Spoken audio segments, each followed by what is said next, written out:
Welcome back, everybody. So this video took a little bit more time than I anticipated because I realized that some of the tools that we're going to be getting into and I'm going to be showing you today, we're only going to be able to go over them briefly and give a high overview of them just because of the complexity of each one. And I wanted to wait until the new book, Grimoire of the Crane, was out because it really goes into depth of each one, different ways to use them. And I'll be doing separate videos on each one. But again, today we've got a lot to cover. We're really focused on the soul runes and how we're using soul runes within them. So, yeah, let's get started.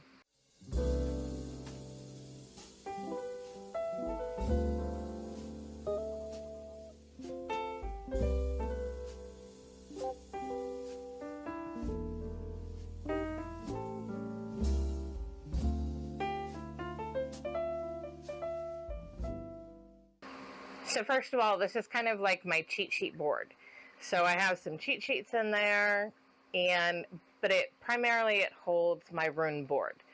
And we'll get into the rune board. There's a couple of elements I'm going to show you within this that correlates to the rune board so you can understand a little bit better how you're using it with soul runes. So the first part that I'm going to show you is the master pattern. In Crane practice, you can see the master pattern in everything, whether it is taking on a activity or project or creating something or going deeper, shadow work, self-incorporation of your magic, all of these things. You can see this pattern in the master pattern. The master pattern also correlates to the sky clock, the clock that's in the sky, our moon, our sun, our constellations, all of that. Like I said, we're going to try and keep this as simple as possible. So it is marked into 4 quadrants. You have your first turning, your second turning, your third turning, and your fourth turning. They are marked by these division points. So for the sun cycle, and that would include outward movement, actions, creation, study, anything like that, you would be following in the sun aspect because you are going through experience, you are gaining knowledge, you are learning, you are actively moving something. So it starts here, which is winter solstice, and in the sky clock, that is the Milky Way. It is when the sun is crossing the Milky Way. The Milky Way is kind of the beginning and the end. It's the well for the sky clock. So it starts here and we go through. You can see that each one has a constellation, but a different meaning. So the astrology for Crane practice is not going to match up with other astrologies. It's not going to match your Vedic and your Western astrologies. Each of the constellations stay the same because they're a constellation in the sky clock. The meaning behind them is a little bit different. You may see correlations and resonance, which is good because the core never really changes. It's how we use it, perceive it, and our perspective of that on top. So Sagittarius is the seer, Capricorn is the observer, Aquarius is the thinker, and they make your first quarter, your first turning. And so from winter solstice to spring equinox, you're in the first turning. Your second turning goes from spring equinox to summer solstice.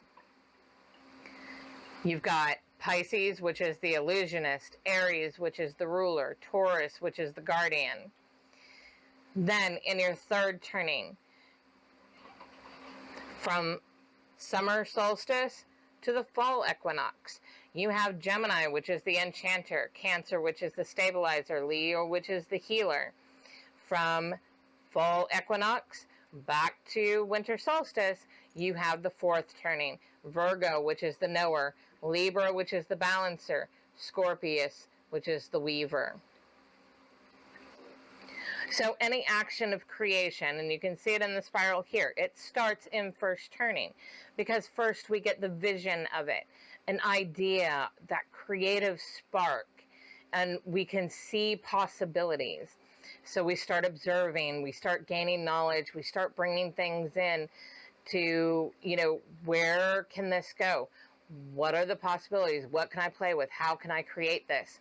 Then you go into the thinker. This is where we're planning. We're making our initial plan of what we think we should be doing, the steps, that kind of thing. Then you move into the illusionist. The illusionist is all about the senses. And so this is all an experience. We're heavily experiencing. And that means experimenting, trying things out, seeing what works, seeing what doesn't. The illusionist is all about the senses. That is both your physical senses and your psychic senses, your soul senses. Every sense that you hold from a physical sense, you also hold in the soul senses. The illusionist is seeing and feeling and creating from all of them. This is where we're starting our plan. We're putting our plan into action. We're seeing what happens. We're feeling our way through. The ruler. The ruler is what is starting to hold true. What are we finding that's true for us in this experimental, this action phase? What parts of our plan are going well? What needs to be adjusted? What are things that are really important that we need to guard in this process? All of these things are happening in the ruler. They're the ones that are really, taking ownership of us, not ruling over other people. There's all kinds of different ways, every duality, outward, inward. This is inward rulership of the self. Then in the guardian, what did we find through this experiment? What were things that need to be kept? What are things that need to be let go? We start looking at that in the guardian, especially what needs to be protected. What's working? What do we need to nurture more? Guardian. Then we move into the enchanter. The enchanter is all about the mind. So we experimented here. We've been playing with things. We've been seeing what works, what doesn't. We planted our seeds of our project or our movement or our transformation, whatever we're working with here. And now it's enchanting the mind, shifting our mind, knowing what we've gained, knowing what held true, what didn't, what we had to adjust, and what, we're needing to let go. So now we're starting to do that work within the enchanter. We're shifting our mind. What holds true for us in our experience? Then we move into the stabilizer. The stabilizer is where we're starting to separate what doesn't work and what does work. What parts didn't work? Why didn't they work? Really exploring that. Why didn't they work? Was it something that we did? Was it just a piece that's not going to work? Or are there changes that we can make to it to try again in this loop? To, if we alter certain things, what different outcomes will we get? Healer, we're letting go. We're letting go of the things that did not hold. We're letting go of the things that do not serve where we are now and where we want to go. It doesn't mean that it's a bad thing. It doesn't mean that they didn't serve purpose. All of our things that we're letting go, try and let go with love and gratitude, because they served a purpose. Even our negative aspects of ourselves served a purpose at one point to protect us or to, help to move us forward, to help us to understand our own growth. Just because we see it as negative now doesn't mean that it didn't serve a good purpose before. So healer, we're healing those pieces. We're letting go, and we're really focused on what has been learned through this process, what has held true, what has worked, what has given us real results. You move into the knower. This is where we're into wisdom. Wisdom only comes from experience. We gain knowledge, we experience that knowledge, we figure out what is true for us, what held true for us, And then we start moving it internally to us. So what did we find out? What did we discover? What do we know now? Then we're balancing that, because not everything that somebody gives us is going to hold true for us, especially in magic. I mean, think about it. Spirituality, magic, it works for me doesn't necessarily mean it's going to work for everyone, because we are different people. We have different experiences. There's going to be differences. We're going to need to shift and adjust things so it fits and works for us. We're doing that kind of, reconciliation within ourselves of, we let go of all this stuff. It's okay. This is our new norm. We're here. And now we're making that part of us in the balancing. We're really owning those experiences and our truths. Then you move into the weaver. It is the beginning stages. It's understanding all the threads that have tied and moved this. All of the aspects of whatever project or whatever, all the strings. How did they work together? How did some oppose others? How could we redo it, create something different just by moving a few threads, moving a few strings, a different way of looking at it, a different mindset of it, or a different working, adding something, taking something away? We're doing that work in the weaver. And then at the end of it, here, we are preparing. It's that moment of rest, that moment of pause, so we can move back into the next creation. When we're done with the transformation, we're going to spiral back out. So starting here, spiraling back to the beginning. This is where we're bringing this outward. So we have gone through all this experience, this transformation. We've done the outward work. We've had the outward experience. We've brought it all into the self. We've done our reconciliation. Now it's time to do something with it. It's time to move it into our living practice, or our living self, or a part of our living lives. That's what the counterclockwise movement of the clock is about. So we've got the weaver, again, we know all the things that have happened here. So now we're weaving. When we're going backwards, we're actually weaving our new web. We're weaving our new understandings, bringing it into us and making it a part of us. We're balancing that. We are owning what we know. There's a whole lot out there. We know what we know really well through our experience. And also doesn't mean that it's the only perspective of this, what you created. This is your truth, knowing your experience and what you're moving with. We're, again, bringing that all into ourselves. So we're healing any issues that are coming up from the weaving aspect within ourselves, anything else that we need to let go, boundaries we need to be looking at, things that need to change in order to live in this. We're stabilizing, we're enchanting our mind, we're guarding what's important, we're becoming the ruler of our project, our transformation. We're owning all of this. We're feeling all of it. We're really, here we're adjusting our mind, we're shifting our mindset. Here it is in the mind. We know and we think in this way now. We observe in this way now. We are starting to see new possibilities because we have incorporated it within ourselves. Like I said, these are really, really complex, and we've got a lot of other things to cover. So just super, super overview. We also have colors and planets. So Crane practitioners, we have specific colors that have specific lessons and understandings within them, and they also correlate to planets. We got the other planets over here, and then we've got the path of colors, and then the big boy, This is the Rune board. This is what we want to get to today.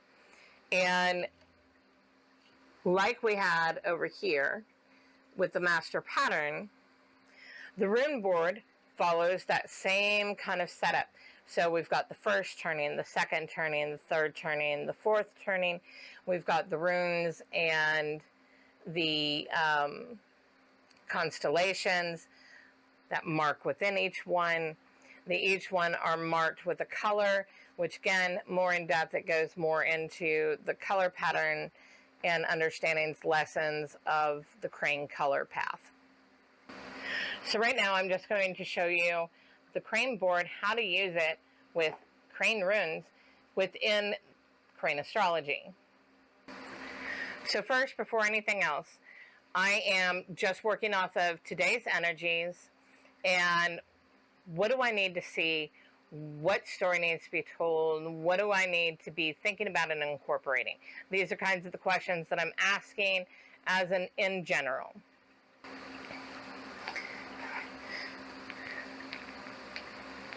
I'm going to roll the soul runes.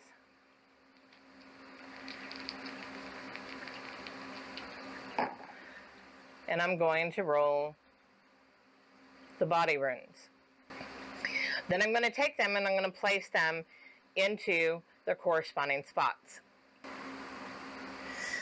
So, soul fire, first turning, the beginning, the spark of inspiration. We've got Tika, trust in yourself, measure and evaluate. And we've got axiom, move deeper. We have in the second turning, so when we're experimenting our movement, we've got two, all the elements except in your role, and we've got Odin, domination. So really fitting, they go together. It's not domination of other people, it's domination of myself, owning my own roles, owning what I am doing. Imka, master of self. Ushar, love and trust. And remember, soul rune's the inner. Body rune is the action or movement of this. Up here we have Beck. Concrete evaluation led to victory, knowing of the self. Exumus, breaking all boundaries. So from a soul rune standpoint, if you are looking at this from a perspective of something you're about to do, or you're wanting some advice as far as what movement you should be looking at, or what is the dualities you should be looking at for each of these movements or each of these elements, because they also represent elements: fire, earth, air, water, and that comes into play when we're getting into spell crafting. But you can look at this, okay, what is the spark of inspiration? What is the beginning? What is coming from the soul? What do I need to see? Down here would be, what do I need to incorporate, experiment with, explore deeper, or root into? On this side, it's all your air, so it's your voice, how you think, how you move from that, how you're creating in voice, and from a breath standpoint, whatever that doesn't just have to be physical voice, it could be writing, it could be all kinds of different things. So up here, water, this is your movement. This is your last movement in the fourth turning. It is the flow, the water, what has come from it, what needs to come from it. Think about it like your why. Why are you creating in the first place? What is your end? These kinds of things. So now you can go a little bit deeper since you're using the crane board. Each one of these represents a planet and its color in crane practice.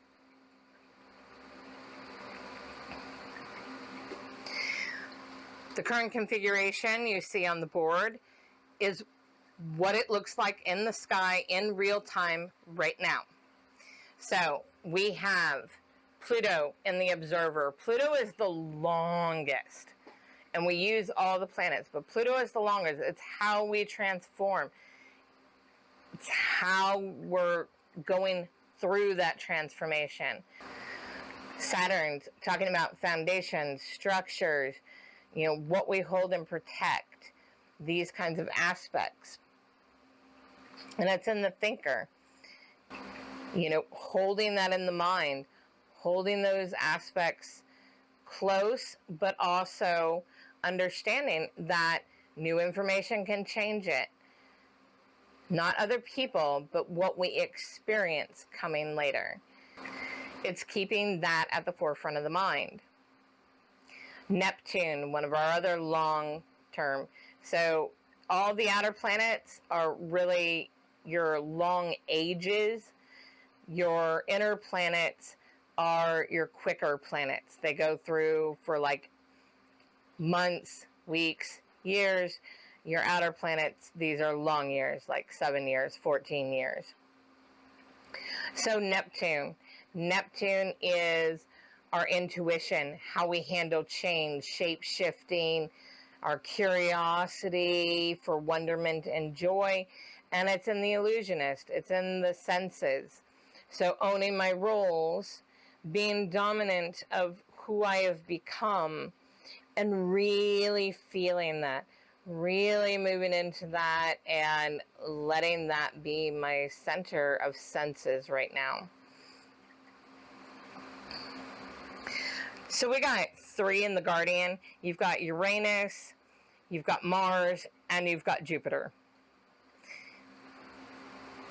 Uranus is kind of like that larger structure. So how we have smaller structures and perspectives here, Uranus is kind of like the long term, the perspective, the reflection, the deep changes that we've been through.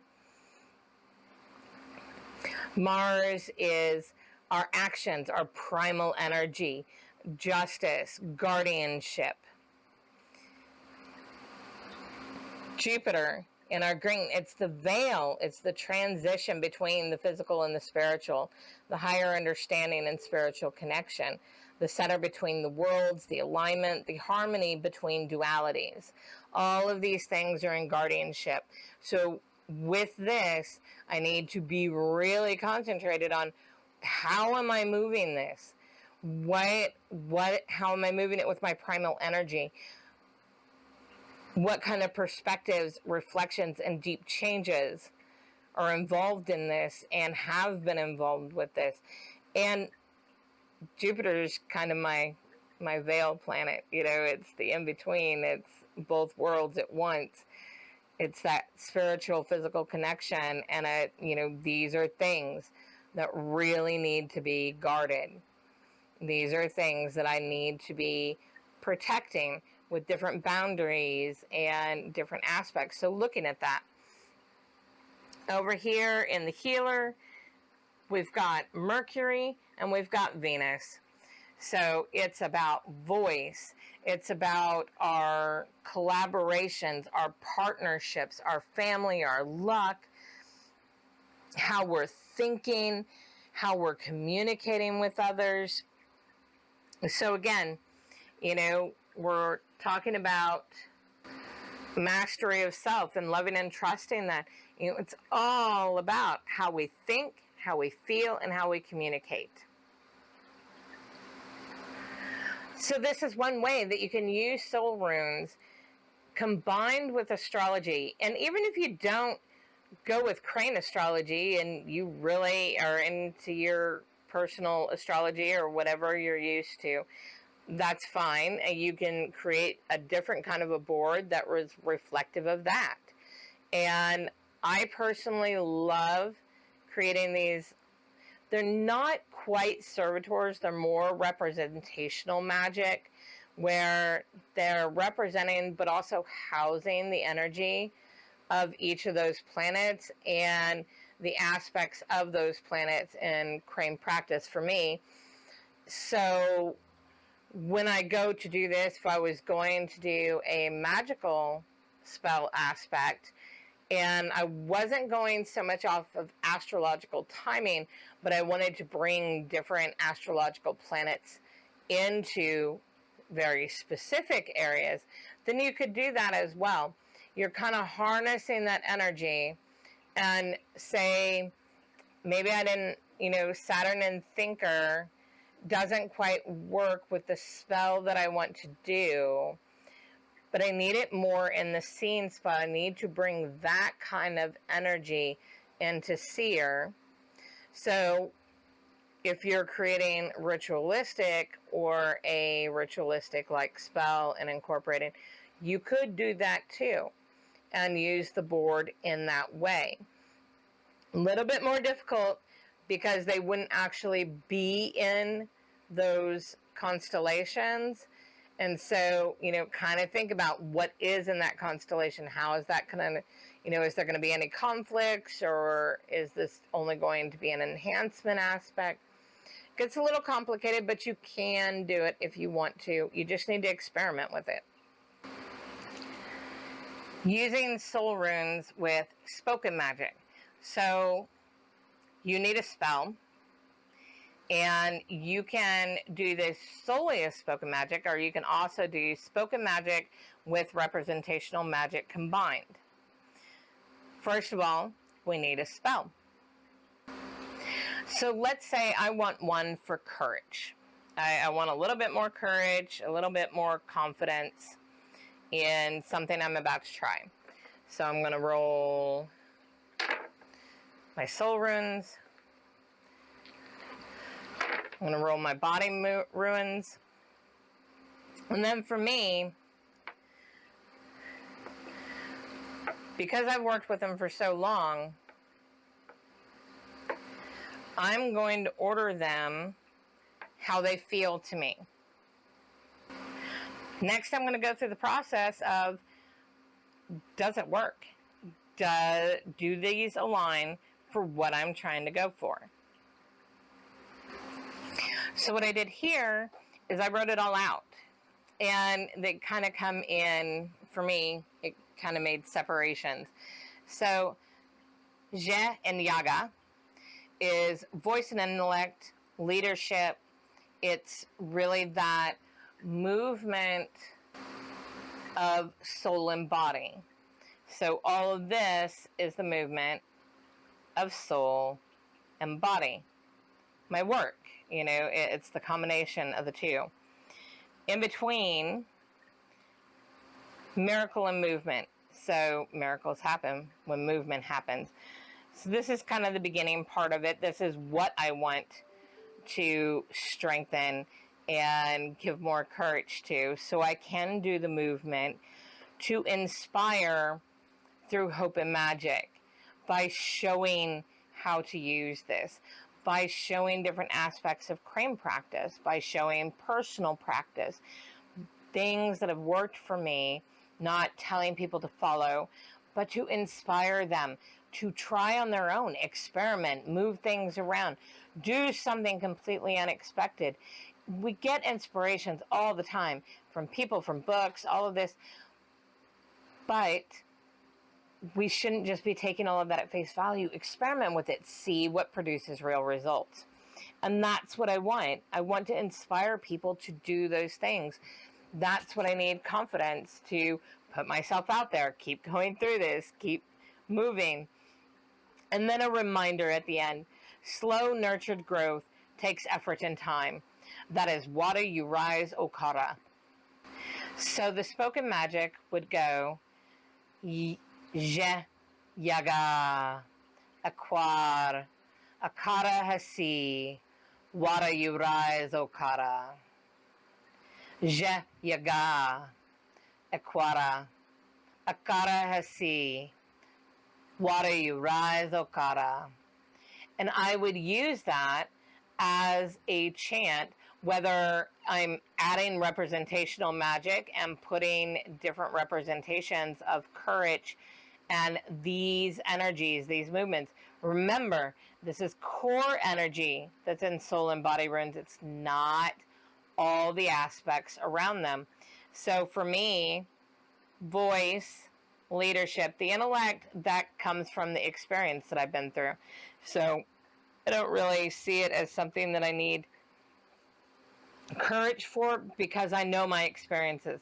I know what I've gained. I know what other people have gained as they've gone through it and done, experiments with me and testing these items, and people I've mentored and taught. I'm feel solid here. Voice is still difficult. I mean, no matter how many courses I give, public lectures I talk, public speaking engagements, videos I make, it's always a nerve-wracking thing for me. It's just not my comfortable mode. So, voice is always that kind of aspect. Leadership, because I'm moving more into crane practice, because I teach a death emissary course, a death doula course, a, community around crane practice, something new that you'll discover if you read the book, because there's an invitation at the end.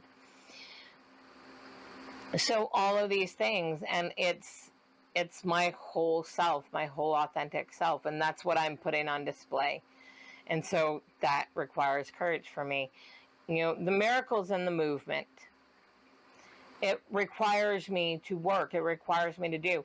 None of this is going to happen unless I am doing things, putting things out, moving, using my voice, being that kind of guide of a leader. Not here for people to follow me. I'm just here to inspire and guide people through possibilities of things to look at, perspectives they may not have seen or heard, giving you tools and aspects to experiment with, to find your own path, your own truth in this. Hope and magic. So hope is very much the spiritual side. It is the mother of souls. That is what she moves from, is hope and possibilities. And magic, because that's what we're talking about here. All of this, all of my spiritual is spiritual and magic together, because for me, they are both together. Both feed each other in my practices. And then the last part, the Wada Urize Okada, is more about reminding myself that everything is slow, nurtured growth. It takes effort, it takes time. Keep going, keep moving, keep doing it. If I wanted to, I could cancel this out altogether and only use this, because this is more of a message for me. It's a reminder. So I don't need to put that in my spell work, and it doesn't need to be part of my spoken spell if I don't want to.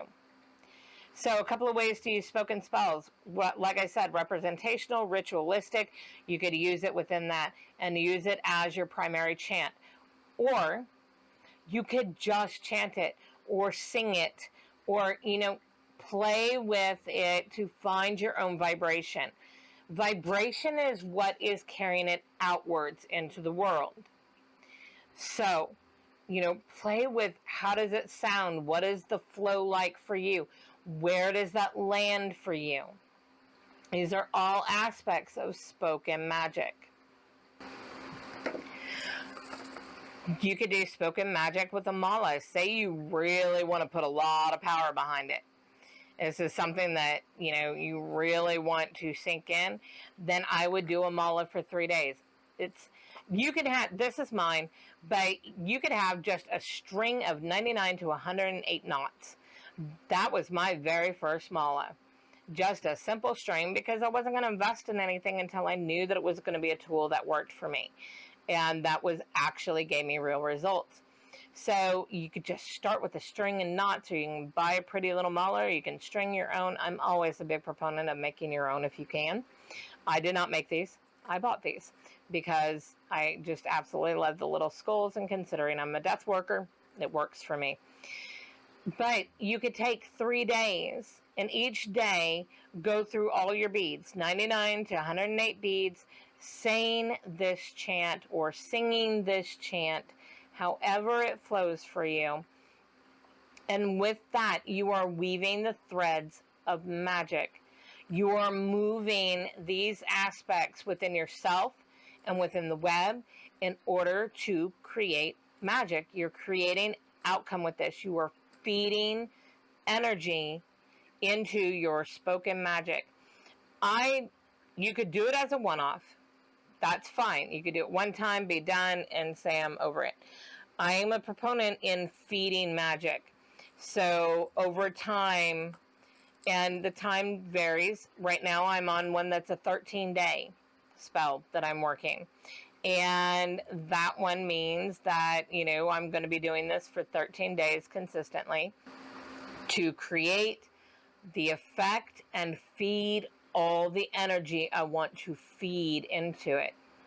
One-off spells are great, but they're generally not near as powerful as ones that are done over several days, the course of a moon cycle, a 3-day period, whatever your particular numbers seem to be. So keep that in mind. You know, in my opinion and experience, the longer spells really solidify it down. They really dive deep in. They really bring those energies together and weave them specifically in the way that you want for the desired goal or intention you are trying to achieve. So that is one way that you could use the soul runes and the body runes in order to create spell crafting, a spoken spell. Next time, we're going to get into a physical representational spell with them and what that looks like. And you do not have to use all of them when you're doing these. Maybe you are really an elemental person, and so you only want to use the water and the fire. Or maybe you want to use water and earth. Or maybe you want to use air and fire together. Those kinds of energies to really stipulate. Just pick out those runes from each one, you know, where those representations are. If you did not catch the first video, we went through all that as far as representations of earth, air, fire, and water. And each of the individual runes, what they mean, how to say them. That's all in the very first video. I'll link it down in the description box below.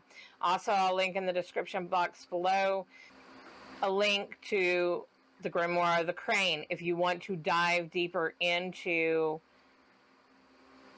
these tools, these aspects, and deeper ways to go into soul runes and aspects of them to look at. And maybe we should break this down into smaller little sections, so I'm not trying to go through a bunch of different things and we're just focusing on one thing per video with the runes. So we'll just see how it flows. If you want to comment how it would be best for you, those would probably be more like 15-20 minute videos, whereas these tend to be anywhere between like 40 minutes to an hour when we're going a little bit more complex and bringing more elements all in the same video. So let me know what works for you. I hope you all have a fabulous day, and test them out. Try the soul runes, see what happens, see what you can create from them. Fantastic tool.